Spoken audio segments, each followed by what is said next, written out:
Provocation, tacle assassin, coup de boule, bagarre générale et autres gestes dangereux se soldant par l'exclusion immédiate de joueurs fautifs. Voici notre top 9 des footballeurs qui voient rouge. Numéro 9. La Croatie affronte le Cameroun lors de la Coupe du Monde au Brésil, lorsqu'à la 40e minute, Alex Song va de manière assez inexplicable poignarder Mario Mandzukic d'un violent coup de coude dans le dos, alors que celui-ci n'a même pas le ballon. Ce terrible geste entraînera son expulsion immédiate et déstabilisera complètement son équipe qui perdra la rencontre 4-0. Bien qu'il ait aussi perçu la prime de 60 millions CFA promise à chaque joueur, la toile s'est vite emparée de l'image pour ridiculiser le milieu de terrain barcelonais de l'époque. En numéro 8. Au cours du match amical opposant l'Équateur à l'Angleterre, Raheem Sterling de Liverpool et Antonio Valencia de Manchester ont fait honneur à la rivalité qui anime leurs clubs respectifs. La star équatorienne n'a pas supporté le tacle appuyé du jeune Raheem Sterling qui l'a immédiatement pris à la gorge. Réaction à chaud normale mais interdite, il fait bien comprendre à Sterling que c'est la dernière fois qu'il le cisaille ainsi, et est à deux doigts de lui balancer une droite. Mais là où le match aurait pu basculer dans la baston générale, c'est que Sterling ne bronche pas, sûrement conscient de la gravité de son attentat. L'arbitre de la rencontre a logiquement expulsé les deux.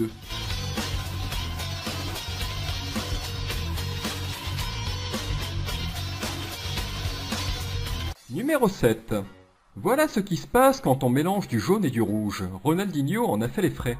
Lors d'un match amical entre le Milan AC et l'Inter de Milan, le Brésilien du Milan, Ronaldinho, a reçu un carton rouge pour une simple contestation. Un peu sévère, me direz-vous? Oui, car l'arbitre de la rencontre, M. Gonzalez, s'est en effet trompé, ce qu'il a vu de suite. Il s'est alors empressé de rectifier son geste et de mettre un carton jaune à Ronaldinho. Le génie brésilien et M. Gonzalez ont préféré en rire et le jeu a pu reprendre par la suite.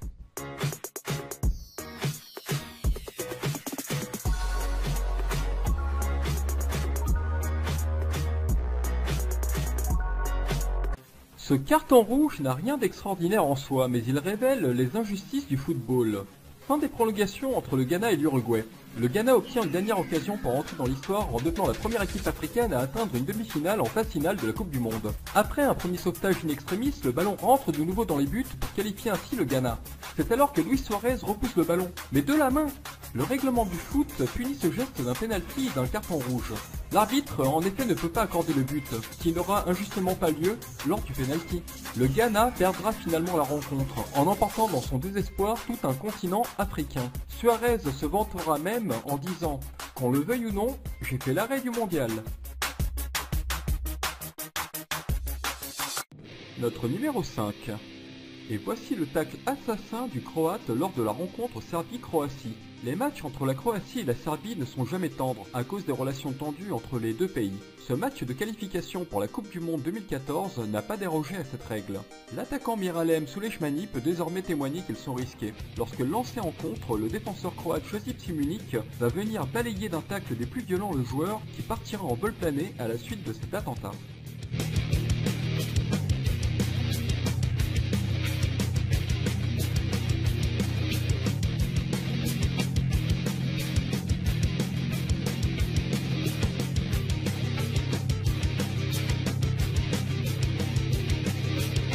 Notre numéro 4 nous vient du championnat du Koweït. Alors qu'il vient de siffler un penalty en faveur d'Al Arabi, l'arbitre se retrouve encerclé par les joueurs adverses, mécontents de sa décision. Les images qui vont suivre sont tout simplement surréalistes. L'arbitre va en effet complètement perdre son sang-froid en distribuant coups de poing et coups de pied à des joueurs qu'il expulsera à tour de rôle.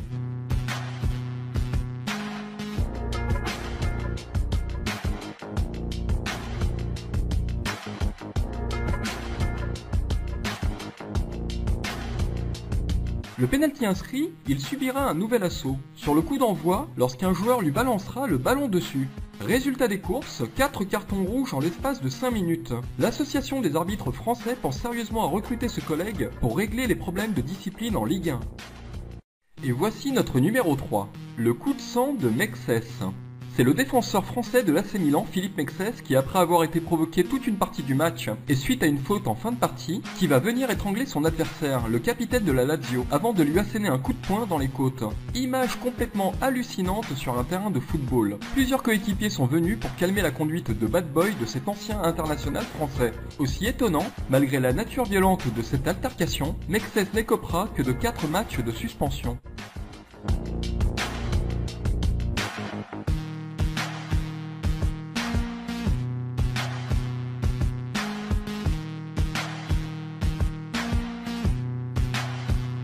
Notre numéro 2 nous ramène en 2009 et même si la qualité des images n'est pas au rendez-vous, nous ne pouvions pas faire l'impasse sur ce carton rouge d'anthologie de Pépé, qui, furieux d'avoir provoqué un pénalty sur Casquero, va se défouler tout d'abord de 2 coups de pied dans le dos, puis il reviendra sur l'homme à terre pour lui tirer les cheveux avant de l'achever en l'écrasant plusieurs fois. Il dégagera avec la même violence 2 partenaires venus défendre leur coéquipier. Tout se massacre devant les yeux de l'arbitre. Par la suite, Pépé demandera des excuses au monde du football, à Casquero, à sa famille, à ses coéquipiers et à tous les supporters.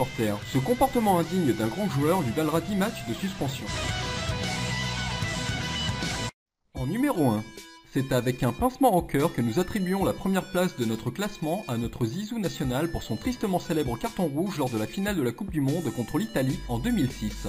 110 minutes de jeu et un partout lorsque l'arbitre arrête le match. Faute d'image au moment du direct, on ne comprend pas très bien ce qui se passe. C'est après une rapide consultation auprès de son arbitre de touche que l'arbitre de la rencontre se dirige vers Zidane pour lui sortir un carton rouge, provoquant la stupeur de millions de Français devant leur poste ce soir-là. Mais au vu du replay, malheureusement, on voit clairement que le meneur de jeu français assène un violent coup de tête sur la poitrine du défenseur de l'Inter de Milan. Pas aujourd'hui, pas maintenant, pas après tout ce que tu as fait. Ce seront les mots désespérés du commentateur français ce soir-là en direct. Le carton rouge est incontestable, même si Materazzi a apparemment proféré de graves insultes à l'encontre de Zidane, il n'aurait pas dû répondre. Ce sera une sortie fatidique pour la France qui dominait pourtant cette rencontre, qu'elle perdra d'une cruelle manière et la privera d'une 2e étoile à son maillot.